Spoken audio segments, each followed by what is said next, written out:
This is my 97th video on my work with OO gauge. See part 1 of this series for my reasons for getting into OO gauge when I already had a lot invested in working in N gauge and I didn't really have space available for a large, fully operational OO gauge layout. Also see my lengthy series on my N gauge railway modelling for smaller and more complex scenery and smaller scale trains running. This part covers more progress with the shelf layout, taking it from where I had it at the end of my previous video, with just the outer line connected up and powered and 3 out of the 5 points with motors installed, but no points actually connected up to power, to what you might call an initially completed state, where all of the track is installed and powered, and all of the points are motorized and hooked up for remote switching. This is the plan for how I want to have the shelf layout when it is fully completed, with isolated sections at the end of each track in the stations to allow for operation by automated electronic shuttle control units, or for manually leaving an engine in the station whilst operating another loco on the same track. It's intended that both the outer and inner tracks will have optional operation either under shuttle control or under direct manual control. 2 4-pole two-way switches will allow for switching between shuttle control and manual control. Manual on-off switches in the power feeds to the end sections will allow those sections to be manually disconnected from power. I'm still quite a way away from this. One step at a time, as I keep saying. At the end of my previous video, I had basically got the situation shown in this diagram. The outer line was continuous from one station to the other and was connected to my Morley Vortrack controller, so I was able to run a loco from end to end on that line, and I demonstrated doing so at the end of that video. The inner lines were not complete, as some of the track sections were still to be cut and laid. There was a power connector installed for the inner line, but it wasn't yet run round and connected to the controller. That's represented by the green A and C at top left here. Motors were installed for the 3 points at top marked M, and the wires were passed through the shelf, but those wires were not actually hooked up to anything yet and just dangled under the shelf. The other 2 points at left didn't yet have their motors installed. So here are things in that status. You can see the wires for the 3 points dangling and also the wire for the inner line power connection dangling. The outer line power connection has been run round under the shelf and connected up to the Morley controller. That's the black wire you can see running round under the shelf here. That's a double wire, so providing power connection to both rails. So my next task was to install the motors for the 2 remaining points, those making up the crossover outside the Hornby station. Here I've disconnected those points from the other track and lifted them, but only after marking where the motors needed to go, basically underneath where the point operating rods fell. I've cut pits into the board using my hot foam cutter. This wasn't actually as difficult as I anticipated, as the hot cutter cuts through the foam without any major pressure needing to be applied, so it's easier to do this at the far extent of your reach than cutting with a knife would be. Because the platform sections at the end of the Hornby station, under the booking hall, etc. don't clip together, they shift all the time when track work is done. This is mildly irritating, but not really a significant issue, as they can always be put back in place afterwards, and if their shifting proves to be an ongoing problem, I can eventually glue them or tack them in place somehow. I took the removed crossover points down to the bench to have their motors installed and wired, having sorted out some suitable lengths of double wiring for the control side. It was at this point that I realized there was another problem with my design. The purpose of the crossovers outside the stations was to allow a train coming out of the station on the right-hand line to cross over and proceed on the left-hand line. So a loco positioned as L here was intended to take the points and follow the red line onto the left-hand track. But if the point at P was set to turn, and the source of power for that line was the power feed shown as green AC at the top, then the loco at L would not get any power, as the point P would not pass power from the line above it to the line below it when it was set to turn. And of course the same basic consideration would apply to the other crossover at top right. A loco coming out of the station would not be able to get power from the central power feed when the point was set to turn, but turning such locos was the whole purpose of those points. Once recognized, there was a fairly simple solution to this problem. If I installed connectors across the points, as shown by the red lines here, connecting the straight rails on either side of the point, then power would always be available to a loco in the station regardless of how the point was set. So I proceeded in this way, making up short lengths of wire soldered to fish plates at both ends to create the permanent power connections across the points as described. The whole issue of connectivity across switching points can be a bit confusing. It certainly confuses me at times. Not all of the connections across a switching point will be switched. To clarify, I've labelled the ends of the rails connecting to the point here, I1 and I2 at one end, and O1, O2, O3 and O4 at the other end. I1 will always be connected to O1 and I2 will always be connected to O4, regardless of how the point is set, as these positions are permanently connected by continuous rails. But when the point is set straight, I1 will be connected to O3 and I2 will not be connected to O2. Whereas when the point is set to turn, I2 will be connected to O2 and I1 will not be connected to O3. I wanted I1 to be connected to O3 all of the time, regardless of how the point was set. And so I was going to have my connecting wire run from the fish plate at O3 to the fish plate at I1. However, I wanted this connection to run underneath the shelf, so I only connected up one end of it on the bench. So I've currently got a fish plate connected to O3, and that other fish plate that's currently resting between the point and the soldering iron will be connected to I1 after it passes underneath the shelf.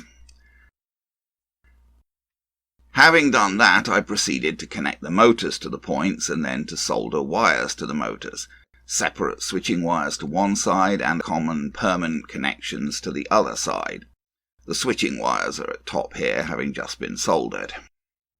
Here's the other point with its common connections uppermost. These connections will provide a permanent connection to one side of the CDU from both connections on that side of the point motor. I took the points back to the layout and tested them by temporarily hooking them up to the CDU and a passing contact switch to make sure that the motors worked. Here's a close-up of the connections to the motor underneath the point. The red wires permanently connect one side of the CDU to that side of the point motor. The black wires are switched so that one or other of them receives a passing contact to the other side of the CDU when the switch is tripped, so moving the point control pin over to that side. Having tested the motors, I reinstalled the points, passing the motor wires through the shelf and reconnecting the points to the other tracks.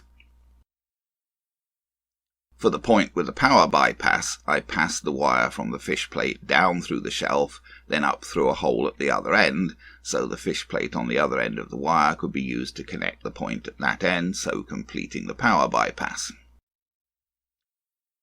I ran the point wires round under the shelf to the end, so that they could subsequently be connected up to passing contact switches and through the passing contact switches to the CDU. For the red common connections, I was going to run a bus wire round underneath the shelf.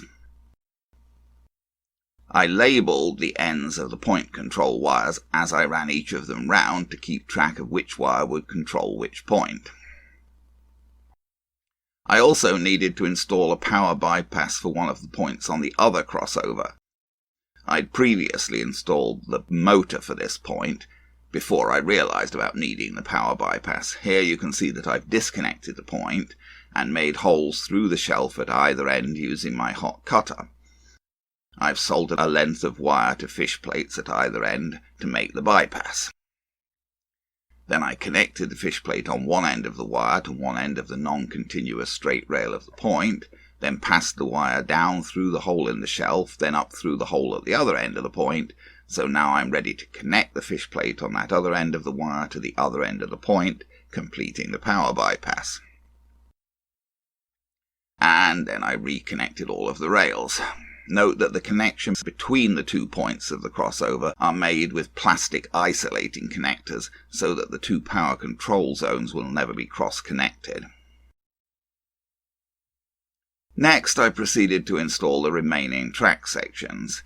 I connected the crossover to the inner track of the station with another piece of flex track. Each piece of flex track needs to be cut to length and then to have its ends doctored to accept fish plates. I discussed this process in detail in my previous video, part 96.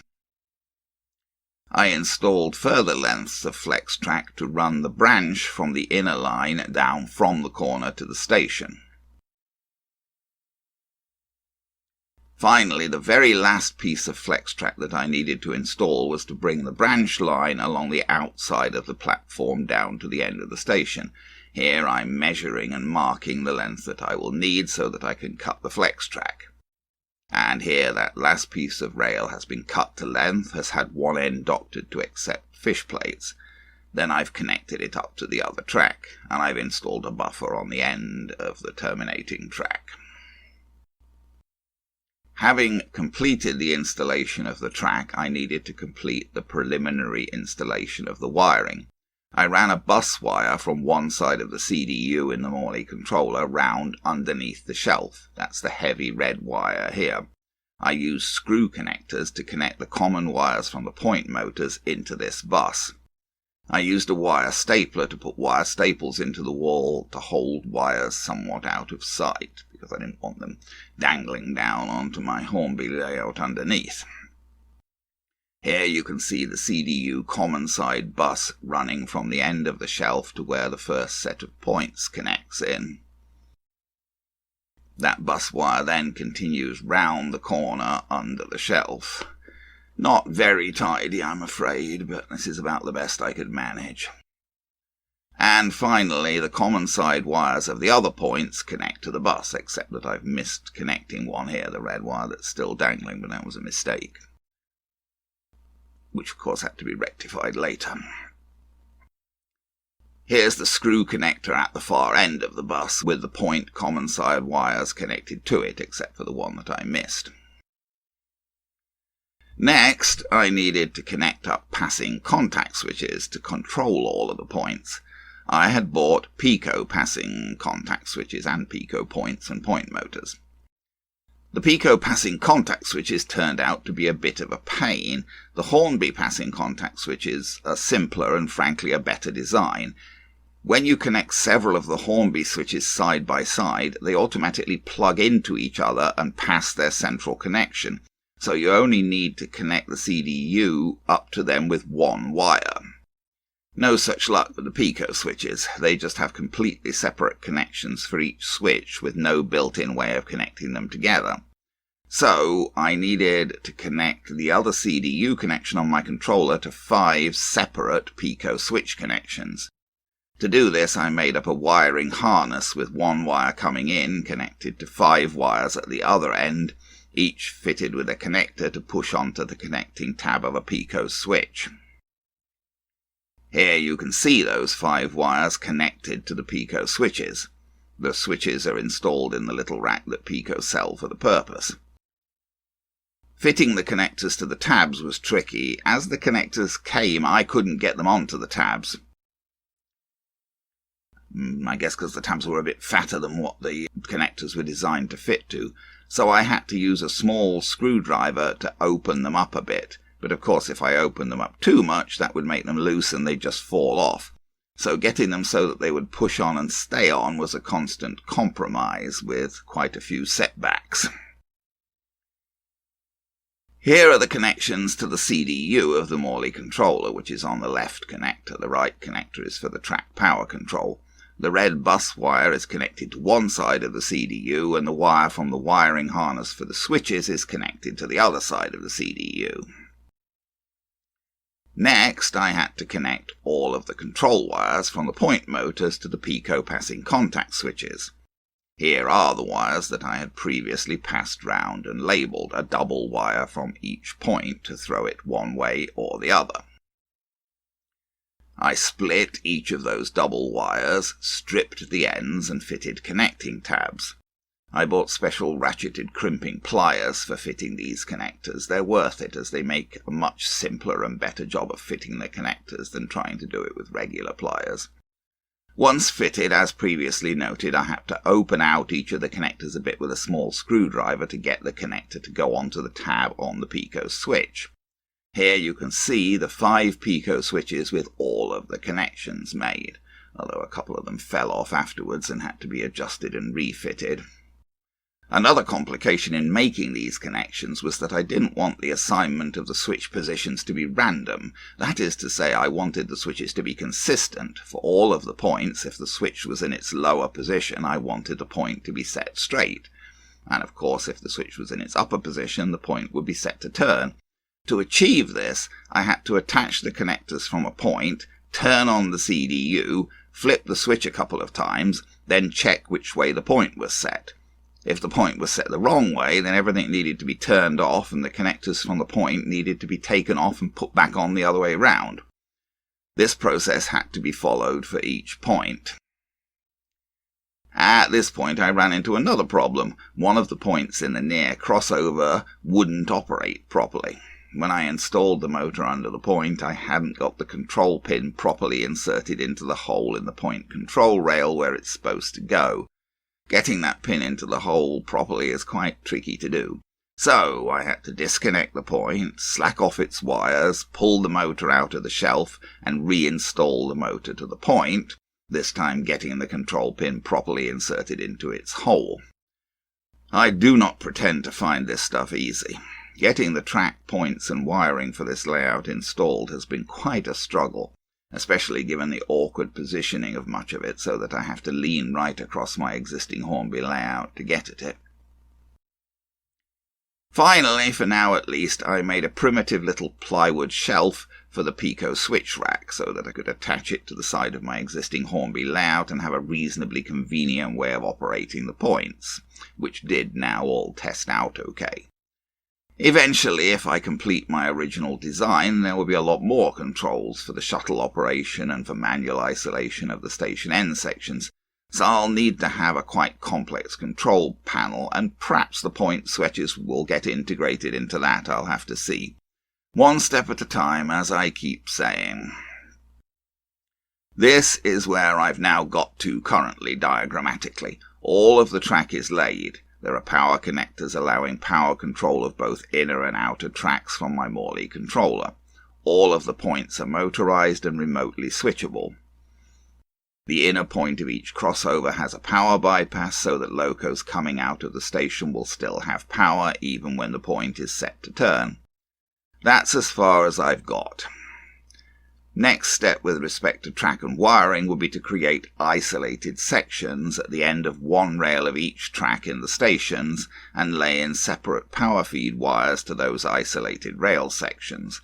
With that done, I would be ready to test the shuttle control units on this layout, and if all worked properly, I could then make up and mount the full control panel. One step at a time. I might take a break from track and wiring at this point and build the super quick kit for the building of the far station.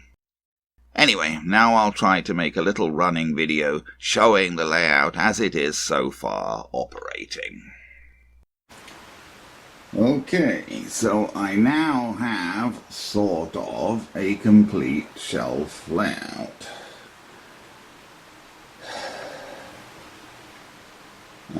Sort of.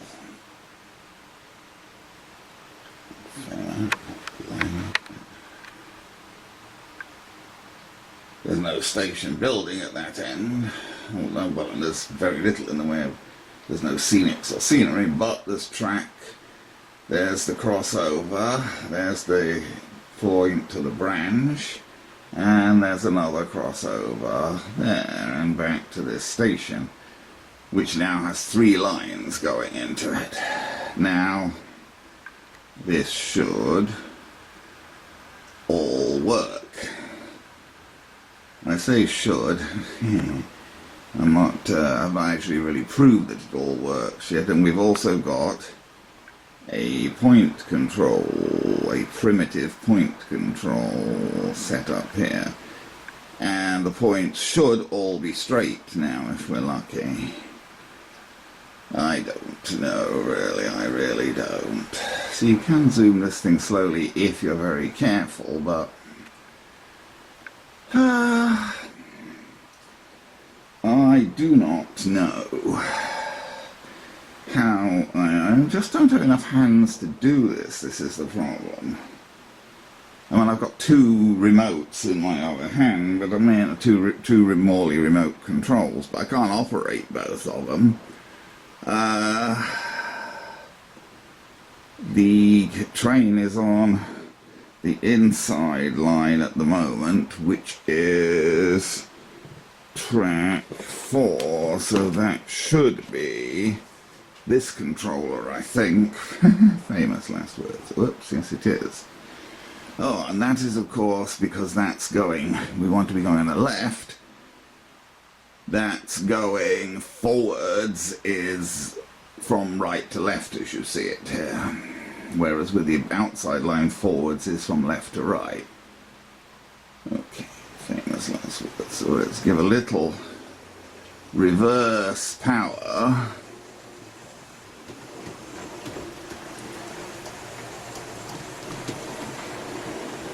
To this loco.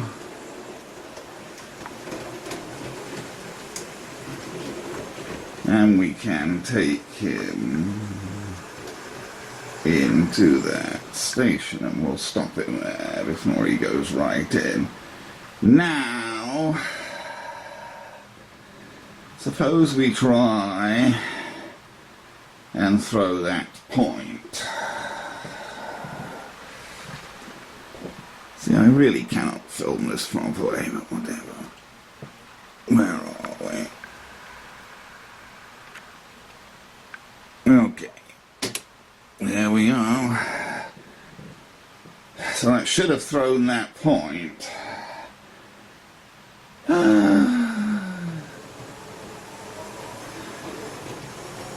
Famous last words, so he should take the point down. Well, and now he's on the branch line, the 3rd line. And this is literally, I'm not faking here, that's the first time I've ever run anything on that line. And we got to the end of it, so let's back off. I had run something on the outside line before. I had never run anything on that line before. Now I'd like to run him on over the crossover, but it's going to be very difficult to do whilst holding the camera, because to take him over the crossover, try not to make you too sick when I'm moving the camera here quickly here. To take him over the crossover,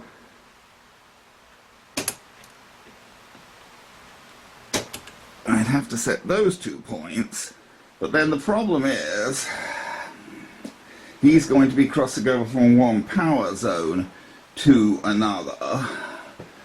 He's on the inside zone now, he'll be going on the outside zone. Oh no, in any case, no, that's not going to work at all. Nope, it's not going to work because that crossover isn't... Oops. Oh no, and I dropped the other controller. That crossover is not designed to do that. I am wrong. I've dropped the other Morley controller. Oh dear.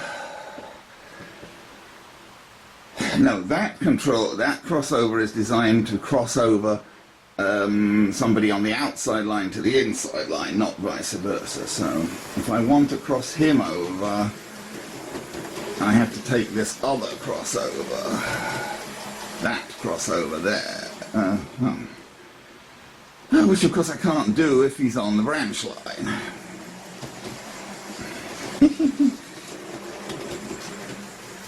Whoops, sped him up when I was trying to slow him down there. Okay, so, sorry, let's go back to this. This is, I don't know, I've got to find a better way of filming this, but anyway. So we'll set that straight, we'll set the branch point straight.